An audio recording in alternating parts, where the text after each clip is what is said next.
then took the unprecedented step of simply closing the Rome Mint down for good. Though this extraordinary measure was undertaken specifically because Aurelian did not feel that he could now trust Rome to implement his reformist monetary policies, it had the effect of being one of the final nails in the coffin of Rome's political and economic relevance. A decade later, Diocletian would be able to come to power and avoid visiting the Eternal City for 19 years without any serious repercussions. But though Rome's practical power was waning, its power as a symbolic force was still immense. Even Diocletian could not deny that. And the recent string of Italian invasions had gotten Aurelian and his fellow officers thinking about how best to protect the living embodiment of the empire. For more than 200 years, the defensive strategy that had been invented by Augustus and brought to full realization by Hadrian had worked just fine. Post legionary garrisons on the frontiers, build walls to control cross-border movement, and focus militarily and politically on keeping the Rhine and Danube tribes divided from one another. For generation after generation, the strategy had worked out as well as anyone could have hoped, and with the frontier garrisons easily absorbing whatever foreign encroachments came along, there was little reason to worry about maintaining the local defenses of the towns and cities in the interior. But times had changed. Squeezed between Rome on one side and rising eastern powers like the Huns on the other, and we'll get to them soon enough, the German tribes were now well down the road towards regional unification, which rendered the old divide-and-conquer technique obsolete. It also meant that the various legionary garrisons now faced enemy numbers far in excess of anything that they had had to face before or were equipped to handle. It used to be that a legion or three could stop up any leak with ease, but now torrents of Germans in the hundreds of thousands were blowing past the completely outnumbered garrisons with impunity. Compounding this problem was the fact that, for domestic political reasons, emperors could no longer afford to place the kind of troop numbers necessary to combat these supersized invasion forces under the command of some random general. If a general had enough troops to face down the Alemanni or the Goths, then he had enough troops to steal the throne. Gallienus had recognized this problem and made sure that he was always at the head of the most massive army the empire could put together, complete with its totally dominant mobile cavalry. But that meant that wherever this great imperial army wasn't, well, that is where the Germans would be. For Gallienus, and then Claudius, and now Aurelian, this meant an awful lot of rushing around, trying to expel invaders after they had already invaded.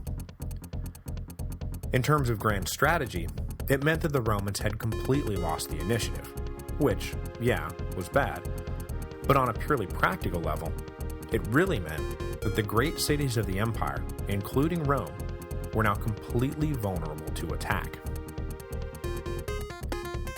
That the imperial army would maybe be able to arrive next month and try to reclaim the captured goods from some raid and punish the raiders usually came as cold comfort to the citizens of the raided city. If the outer walls of the empire, those built by Domitian and Hadrian, were no longer enough to keep foreign invasion at bay, then the empire needed new walls. Walls that would allow communities to stave off defeat until the imperial army could arrive and drive the invaders off. What the empire needed was city walls. On their own initiative, many cities near the frontiers had already upgraded their defensive walls. But Aurelian now put the imperial stamp of approval on the idea of permanently fortified cities by ordering a massive wall circuit built around Rome itself.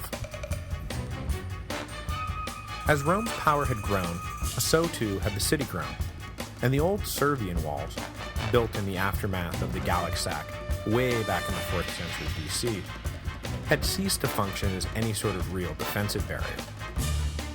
The majority of the city now lay beyond its scope, and for essentially the entire imperial period, Rome was an unwalled city, and one so far from the front lines that no one gave it another thought. Now, they were thinking about it all the time. During his brief stay in Rome in 271, Aurelian wasted no time sketching out plans for a new fortification circuit that would include areas like, say, the Campus Martius, which once upon a time had been an empty field, but was now a bustling urban area that housed some of Rome's most important civic buildings, including the Pantheon and Pompey's Theater. The new wall circuit, eventually dubbed the Aurelian Walls for obvious reasons, would grow to be 19 kilometers long, and eventually enclose an area of 13.7 square kilometers. As originally built, the walls were 3.5 meters thick and 8 meters high, though in the 400s AD, when the going really got rough, the height was doubled to 16 meters. Every 100 Roman feet there was a 26-meter-tall guard tower, so that eventually there were over 350 of these fortified towers looming over the city. In the end, there were 18 heavily defended main gates that limited access to the city, and 5 postern gates, which were essentially secret doors that allowed defenders to sneak in and out of the city without the enemy. Because Aurelian's overriding concern was that the walls be completed as fast as possible, his engineers were ordered to incorporate as many existing buildings as possible into the design, so as little new construction as possible would be needed. Normally, a project so overtly military as the Aurelian Walls would have been built by soldiers, but given the circumstances, Aurelian could not spare a single legionary, and he had to rely on civilian conscripts to do almost all the work, leading to irregularities in both the quality of the work and the aesthetic design of the different sections, as different crews worked double time to complete their designated zones. The whole circuit took just 5 years to complete, but even the record time Rome went from being naive and open to jaded and shut tight was too long for Aurelian, who died just before the last gaps were bridged. It was left to his successor Probus to formally dedicate the completed fortifications. I have posted some pictures at thehistoryofrome.typepad.com to give you an idea of the size and scope of these impressive new defense systems. The Aurelian Walls were solid proof that Rome was undergoing a permanent transformation. For centuries, the empire had been a bubble, with everyone living inside the bubble, nonchalantly coming and going without a care in the world. Now, that bubble was burst, and at any moment, a barbarian horde could come pouring in over the horizon. The ever-resilient Romans, though, had no intention of ceding their lives and territory simply because the old defensive lines were broken, and in place of the one huge bubble that they had lived in for so long, they built hundreds of tiny bubbles that dotted the provinces. When Aurelian built his walls around Rome, it was a signal to every other urban center to do the same. So now, though the barbarians were still able to cross the borders of the empire with ease, they would no longer find easy pickings on the other side when they did so. As the frontiers of the empire were reduced to mere theory, the Romans drew back the practical lines of defense right to their city limits. It was a strategic retreat that allowed Rome to regain the initiative. It said to the barbarians, "Okay, you're here, but now what are you going to do? We've hidden everything of value behind these walls, and you completely stink at siege warfare. Your move." Next week, Aurelian will make his next move. Confident that he had set the center of the empire on a path to true security, he cast his sights on the great prize that had been dancing just out of Rome's reach for the last decade: the reunification of her empire. Zenobia's capture of Egypt was absolutely unacceptable, and despite the official partnership that existed between Rome and Palmyra, there was no doubt that the two powers were now headed towards war. Aurelian planned to not just initiate the final conflict, but to win it outright. Palmyra would be laid low, and the East would be brought back into the empire. Of this, Aurelian had absolutely no doubt.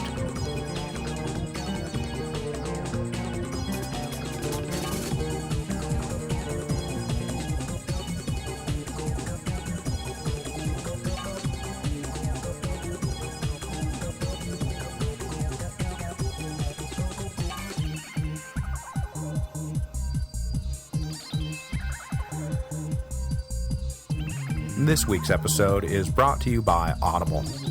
As you know, Audible is the internet's leading provider of audio entertainment with over 60,000 titles to choose from. When you're done with this episode, go to audiblepodcast.com/Rome. That again, audiblepodcast.com/Rome. By going to that address, you qualify for a free book download when you sign up for a 14-day trial membership. There is no obligation to continue the service, and you can cancel anytime and keep the free book. You can also keep going with one of their monthly subscription options and get great deals on all your future audiobook purchases. This week, I'm going to move away from Rome a little bit and recommend Marathon, The Battle That Changed Western Civilization by Richard Billows. I don't know how much Rome's development would have been arrested had the Persians conquered Greece, but my suspicion is that it would have been a lot. Just remember to go to audiblepodcast.com/Rome so that they know who sent you.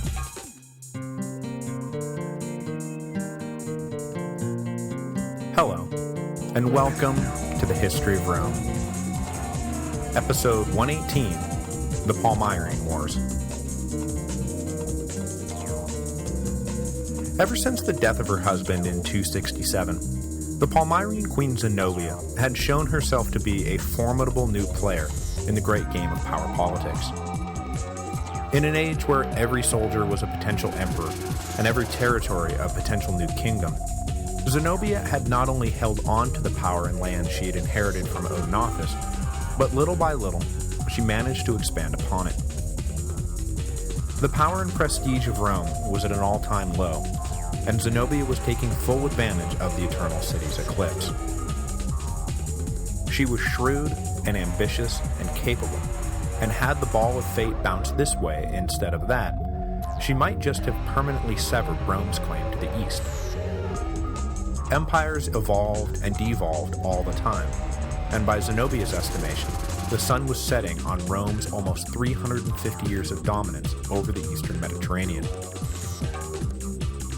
Standing between Zenobia and a new independent Palmyrene Empire, though, was an Illyrian emperor named Aurelian, who, like his brother officers, was obsessed with the idea of reuniting the empire.